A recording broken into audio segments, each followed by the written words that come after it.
আসসালামু আলাইকুম। আমি আপনাদেরকে বেশ কিছুদিন আগে দেখিয়েছিলাম আমি একটা ইনকিউবেটর মেশিন অর্ডার দিয়ে নিয়ে এসেছি।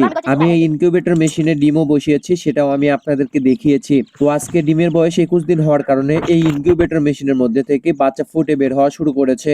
এই বাচ্চাগুলোকে ব্রুডিং করার জন্য আমি একটা ব্রুডিং সেট তৈরি করে নিচ্ছি। আর আমি এই ব্রুডিং সেটটি তৈরি করব খুবই স্বল্প খরচে। কেননা আমরা যারা ছোট্ট ছোট্ট খামারি আছি, আমরা ছোট থেকে খামার শুরু করতে যাচ্ছি, প্রথমে আমরা এই ব্রুডিং সেটটি তৈরি করতে গিয়ে হাজার হাজার টাকা খরচ করব না। সেজন্য আমি মাত্র কয়েক টাকা দামের কার্টুন দিয়ে এই ব্রুডিং সেটটি তৈরি করতেছি। প্রথমেই আমি কার্টুন দিয়ে রাউন্ড শেপ করে নিয়েছি এবং এর ভিতরে ধানের কুড়া দিয়ে দিয়েছি। আপনারা এর ভিতরে ধানের কুড়া, কাঠের ভুসি এবং তুষো দিয়ে দিতে পারেন। এরপর এই ধানের কুড়ার উপর সুন্দরভাবে পেপার বিছিয়ে নিতে হবে, কেননা 0 বাচ্চা থেকে 3 দিন বয়স পর্যন্ত এই বাচ্চাদেরকে পেপারের উপর রাখতে হয়। আর একটা কথা আমি আপনাদেরকে জানিয়ে দেই যে এখন যেহেতু অতিরিক্ত শীত এবং আমার একটা ছোট্ট খামার, এই খামারের মধ্যে সেরকম কোনো জায়গা নেই, সেজন্য আমার নিজের রুমেই এই ব্রুডিং সেটটি তৈরি করতেছি এবং এই দেশি মুরগির বাচ্চাগুলো এখানে ব্রুডিং করব। এখন পেপারগুলো সুন্দরভাবে বিছিয়ে নেওয়ার পর এরপর উপরের যে ব্রুডিং সেটটি আছে এই সেটটি তৈরি করতে হবে। এখানে হিট বাল্ব দিতে হবে, আর আমি এখানে হিট বাল্ব দেব কন্ট্রোলার দিয়ে, কেননা এখন যেহেতু অতিরিক্ত শীত সেহেতু তাপমাত্রা কন্ট্রোল করা একটু কঠিন ব্যাপার হয়ে যায়। আমি এখানে কন্ট্রোলার সার্কিট হিসেবে ব্যবহার করতেছি XHW3001 মডেলের একটা কন্ট্রোলার সার্কিট। এই সার্কিটে বাল্ব ব্যবহার করব আমি 3টি। প্রথম 2টি থাকবে কন্ট্রোলার তাপমাত্রা নিয়ন্ত্রণ করার জন্য 2টি বাল্ব, এবং আরেকটি সাদা কালারের বাল্ব দিব, যেটা সব সময় জ্বালিয়ে রাখতে হবে। এবং যে বাকি 2টি থাকবে, এই 2টি তাপমাত্রা যখন কমে যাবে তখন এই কন্ট্রোলারই এই বাকি 2টি বাল্ব জ্বালিয়ে দেবে, এবং তাপমাত্রা যখন পরিপূর্ণ হয়ে যাবে এই 2টি বাল্ব তখন বন্ধ হয়ে যাবে। আপনাদের মনের মাঝে একটা প্রশ্ন থাকতে পারে, তাপ উৎপাদনকারী বাল্ব হিসেবে 2টা বাল্ব ব্যবহার করতেছি কেন? কেননা এখন অতিরিক্ত শীত, সেহেতু হঠাৎ করেই একটি বাল্ব কেটে যেতে পারে, সেহেতু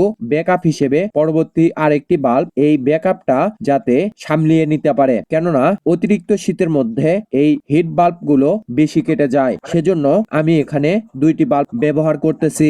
ব্রুডিং এ বাচ্চা দেওয়ার আধা ঘন্টা থেকে 1 ঘন্টা পূর্বে ব্রুডিংটি কমপ্লিট করে এখানে বৈদ্যুতিক সংযোগ দিয়ে ব্রুডিং এর বাল্ব গুলো জ্বালিয়ে রাখতে হবে, এবং এখানে যাতে পরিপূর্ণ তাপমাত্রা উঠে যায় সেই দিকে খেয়াল রাখতে হবে। এবং XHW3001 মডেলের কন্ট্রোলারটির সেটিং ভালোভাবে পরীক্ষা নিরীক্ষা করে এটাকে চালিয়ে রাখতে হবে এবং দেখতে হবে এটাতে পরিপূর্ণ তাপমাত্রা আছে কিনা, কিংবা যাতে এখানে প্রথম দিনেই 35°C তাপমাত্রার উপরে যাতে না উঠে যায় এবং 34°C তাপমাত্রার নিচে না নেমে যায়, সেদিকে খেয়াল রাখতে হবে। ব্রুডিং সেটটি কমপ্লিট হলে এই ইনকিউবেটর মেশিনের মধ্যে থেকে বাচ্চাগুলো বের করে ব্রুডিং সেটে দিব।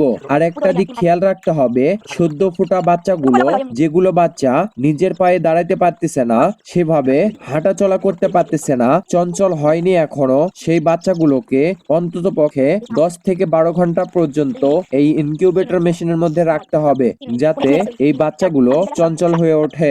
যে কয়টা বাচ্চা ফুটেছে এবং যে কয়টা বাচ্চা সুস্থ সবল আছে এই বাচ্চাগুলোকে ব্রুডিং সেটে দিয়ে দেব, এবং যেগুলো বাচ্চা ফোটেনি এখনো, ডিমের মধ্যে ফাটল ধরেছে, এই ডিমগুলোকে আবারও ইনকিউবেটর মেশিনের ঢাকনা দিয়ে সুন্দরভাবে রেখে দেব, কেননা পরবর্তীতে এই ডিমগুলো ফুটলে এই ব্রুডিং সেটের মধ্যে এই বাচ্চাদের সঙ্গে রেখে দেব, এবং সুস্থ সবল চঞ্চল বাচ্চাগুলোকে ব্রুডিং সেটে দিয়ে দেব।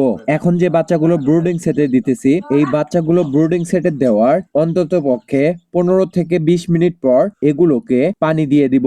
এরপর 2 ঘন্টা পর এদেরকে খাবার দেব। পানির সঙ্গে প্রথমেই মিশিয়ে দেব লেবু এবং চিনি। এই লেবুটা 1 লিটার পানিতে 1.5 থেকে 2 মিলি পরিমাণ এই রসটা দিয়ে দিব, এবং এই পানির মধ্যে 1 চামচ থেকে 2 চামচের মতো চিনি দিয়ে দিব।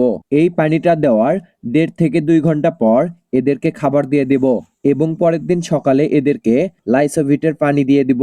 আর একটা কথা আমি আপনাদেরকে বলতে ভুলেই গেছি যে আমি আপনাদেরকে বলেছিলাম যে আমি এই নতুন ইনকিউবেটর মেশিন থেকে কি রকম হ্যাচিং রেট পাই। প্রথমে আমি এই ইনকিউবেটর মেশিনের মধ্যে 81 পিস ডিম বসিয়েছিলাম। এই ডিমগুলোর মধ্যে 20 ডিম ছিল 71 পিস, এবং এই 71 পিসের মধ্যে থেকে আমি প্রায় 55 থেকে 56 পিস এই মুরগির বাচ্চা ফুটে বের হয়। এরপর এই 55 থেকে 56 পিস মুরগির বাচ্চার মধ্যে 5 থেকে 6 পিসের মতো মুরগির বাচ্চা পরবর্তীতে দুর্বল থাকার কারণে ইনকিউবেটর মধ্যেই মারা যায়। এরপর এখানে মুরগির বাচ্চা আছে 49 পিস। গড় হিসাব করলে প্রায় 75 থেকে 80% এর মতো হ্যাচিং রেট পেয়েছি। এবং আরেকটা কথা আমি আপনাদেরকে জানিয়ে রাখি যে এখানে হ্যাচিং রেট কম পাওয়ার কারণ হচ্ছে ইনকিউবেটর মেশিনের যখন আমি হ্যাচিং এ এই ডিমগুলো দেই তখন এই ইনকিউবেটর মেশিনের মধ্যে আর্দ্রতা ছিল 90+। অতিরিক্ত আর্দ্রতা হওয়ার কারণে এই ইনকিউবেটর মেশিনের মধ্যে যে ডিমগুলো ছিল এই ডিমের মধ্যে এই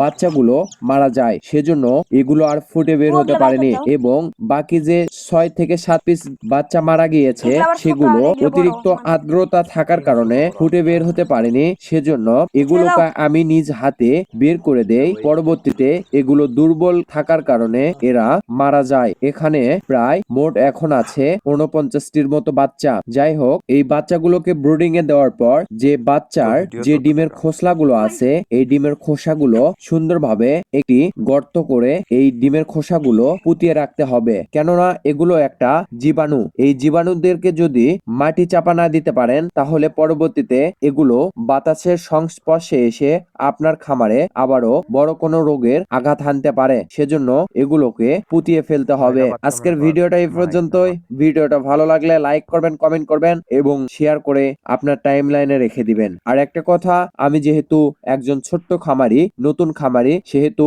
আমার লাইফস্টাইল ভিডিওগুলো নিয়ে আমি আপনাদের মাঝে চলে আসার চেষ্টা করি। আমার এই ভিডিওগুলো দেখে আপনারা যদি উপকৃত হন তাহলে কমেন্টের মাধ্যমে জানিয়ে যাবেন। আর আমার এই ভিডিওগুলো দেখে কোনো সময় হঠাৎ করে খামার করতে যাবেন না, কিংবা আমি যে কাজগুলো করতেছি এই কাজগুলো করতে যাবেন না, কেননা এই কাজগুলো করতে গিয়ে আপনারা যদি বিপদগ্রস্ত হন তাহলে কোনোভাবেই আমি দায়ী থাকবো না। আসসালামু আলাইকুম।